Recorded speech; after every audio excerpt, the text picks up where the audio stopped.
नमस्कार। मैं हूं doctor Chhotelal Gupta, assistant professor. आज कवि हरिवंश राय बच्चन की महान रचना मधुशाला का दूसरा भाग आपके लिए पढ़ूंगा। मधुशाला ने कवि हरिवंश राय बच्चन को विश्व प्रसिद्धि दी। ऐसा भी कहा जाता है कि बच्चन साहब की मधुशाला के बारे में उस जमाने के लोगों ने भी बहुत शिकायतें और शंकाएं व्यक्त की कि मधुशाला की यह रचना नई पीढ़ी में शराब व दारू के प्रति लोगों को आकर्षित करेगा। इसकी शिकायत राष्ट्रपिता महात्मा गांधी तक पहुंच गई। महात्मा गांधी ने बच्चन साहब को बुलाया और बच्चन साहब ने गांधी जी को मधुशाला पढ़कर सुनाया। मधुशाला काव्य जीवन जीने की कला है। मधुशाला जिंदगी से इश्क करने की कहानी है। बच्चन एक एक पल की कीमत समझते हैं। वे जानते हैं कि जिंदगी में सब कुछ दोबारा मिल सकता है, पर जिंदगी दोबारा नहीं मिलती। इसलिए जिंदगी के एक एक पल को खुशी से बिताएं, प्रेम के साथ जिएं। बच्चन कहते हैं, छोटे से जीवन में कितना प्यार करूं पी लूं हाला। यानी जीवन बहुत छोटा है, इसे रो गाकर बिताने में बुद्धिमानी नहीं है। इसे आनंद में डूबकर जी भर कर जीने में ही बुद्धिमानी है। छोटे से जीवन में कितना प्यार करूं पी लूं हाला। आने के ही साथ जगत में कहलाया जाने वाला। स्वागत के ही साथ विदा की होती देखी तैयारी। बंद लगी होने खुलते ही मेरी जीवन मधुशाला। कवि आगे कहते हैं, गिरती जाती है दिन प्रतिदिन प्रणयिनी प्राणों की हाला। ये जो जिस्म का प्याला है, थोड़ा थोड़ा रोज टूट रहा है। बच्चन जानते हैं कि इस दुनिया से सबको एक दिन रुखसत हो जाना है। कोई यहां रहने के लिए नहीं आया है। गिरती जाती है दिन प्रतिदिन प्रणयिनी प्राणों की हाला। भग्न हुआ जाता दिन प्रतिदिन सुबगे मेरा तन प्याला। रूठ रहा है मुझसे रूपसी दिन दिन यौवन कासा की। सूख रही है दिन दिन सुंदरी मेरी जीवन मधुशाला। यम आएगा साकी बनकर साथ लिए काली हाला। ये जिंदगी दोबारा नहीं मिलेंगे। जितने पल मिले हैं प्यार से जी लो, हंस के जी लो।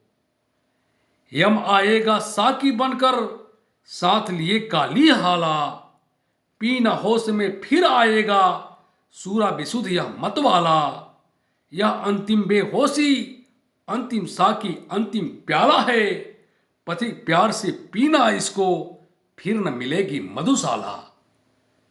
बच्चन वेदांत और अध्यात्म की बात करते हैं, लेकिन जब इश्क की बात करते हैं, मोहब्बत की बात करते हैं, तो वैसा बोलते हैं, वैसा लिखते हैं कि पढ़ने वाले पढ़ते रह जाए और सुनने वाले सुनते रह जाए।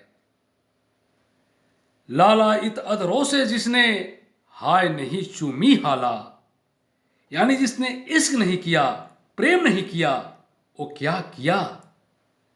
लाला इत अधरों से जिसने हाय नहीं चूमी हाला।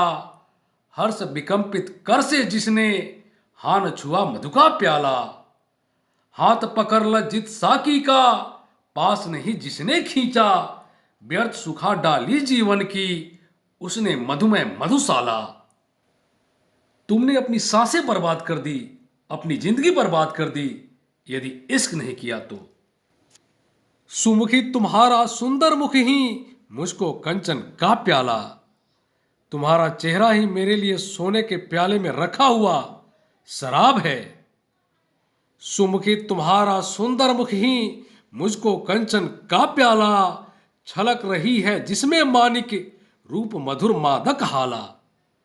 मैं ही साकी बनता, मैं ही पीने वाला बनता हूं। जहां कहीं मिल बैठे हम तुम वहीं हो गई मधुशाला। मधुशाला कहाँ है? जहां हम और तुम एक हो गए, मिल गए, वही मधुशाला है। ये मिलना तो ठीक है, लेकिन जो इस मिलन के बाद की कहानी है वो बहुत दिल को तोड़ती है, दिल को दुखाती है। एक समय छलका करती थी मेरे अधरों पर हाला, एक समय झूमा करता था मेरे हाथों पर प्याला।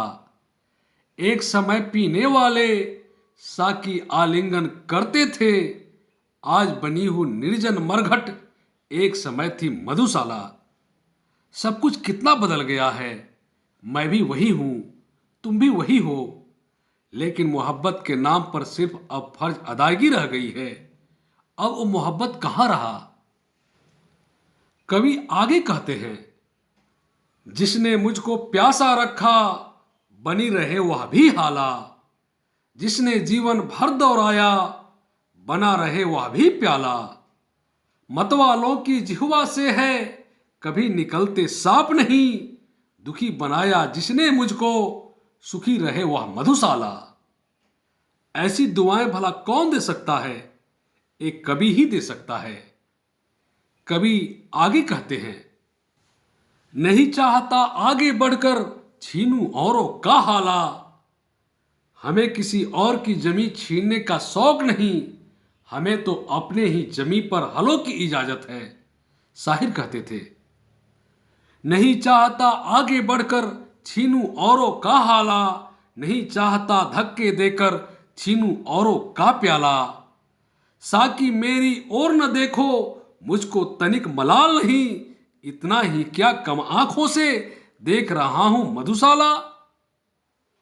अब जरा सोचिए, यहां बच्चन साहब शराब की बात नहीं कर रहे हैं, यहां प्याले में जीवन का रहस्य समाया हुआ है। प्याला, प्याला यानी प्यार, प्याला यानी इश्क, प्याला यानी जिंदगी। बच्चन आगे लिखते हैं, एक समय संतुष्ट बहुत था पा मैं थोड़ी सी हाला, मैं थोड़ी सी शराब चखकर ही बहुत खुश था। एक समय संतुष्ट बहुत था पा मैं थोड़ी सी हाला, भोला सा था मेरा साकी छोटा सा मेरा प्याला, छोटे से इस जग की मेरे स्वर्ग बलाएं लेता था, विस्तृत जग में हाय गई खो मेरी नन्ही मधुशाला। अब दुनिया बहुत बड़ी हो गई है और जो पहले मेरी छोटी सी मधुशाला थी उसी में मैं बहुत खुश था, अब लगता है सब कुछ कहीं खो गई है। कवि आगे कहते हैं, बहुतेरे मदिरालय देखे बहुतेरी देखी हाला, हजारों शराब खोजे देखे और चखे भी। बहुतेरे मदिरालय देखे बहुतेरी देखी हाला, भांति भांति का आया मेरे हाथों में मधु का प्याला। एक एक से बढ़कर सुंदर साकी ने सत्कार किया, जची न आंखों में पर कोई पहली जैसी मधुशाला। लेकिन जो बात तुझमें थी किसी और में कहां? ऐसा नहीं है कि मुझे दूसरा मिल नहीं सकता था या मिला नहीं, लेकिन ये वफादारी का लिहाज है कि ये आंखें तेरे सिवा किसी और को देखती ही नहीं। कवि आगे कहते हैं, कितनी जल्दी रंग बदलती है अपना चंचल हाला, ये जो शराब है कितनी जल्दी जल्दी रंग बदल लेती है, कितनी जल्दी रंग बदलती है अपना चंचल हाला, कितनी जल्दी घिसने लगता हाथों में आकर प्याला, कितनी जल्दी साकी का आकर्षण घटने लगता है, प्रात नहीं थी वैसी जैसी रात लगी थी मधुशाला। रात जो इस मधुशाला का तेवर था, कलेवर था, वो सुबह क्यों नहीं है? सुबह सब कुछ बदल क्यों गया है? वो शबाब ढल क्यों गया है? कवि आगे लिखते हैं, उस प्याले से प्यार मुझे जो दूर हथेली से प्याला, दुनिया जिसे कहते हैं जादू का खिलौना है, मिल जाए तो मिट्टी है, खो जाए तो सोना है। उस प्याले से प्यार मुझे जो दूर हथेली से प्याला, उस हाला से चाव मुझे जो, दूर अधर मुख से हाला। प्यार नहीं पा जाने में है, पाने के अरमानों में है। पा जाता तब हाय न इतनी, प्यारी लगती मधुशाला। जिंदगी में मोहब्बत बाकी रहे, इसके लिए दूरियां भी जरूरी है। अब मधुशाला की अगली रुबाइयां अगले भाग में आपके लिए पढ़ूंगा। आपने मुझे ध्यान से सुना, इसके लिए आपको धन्यवाद।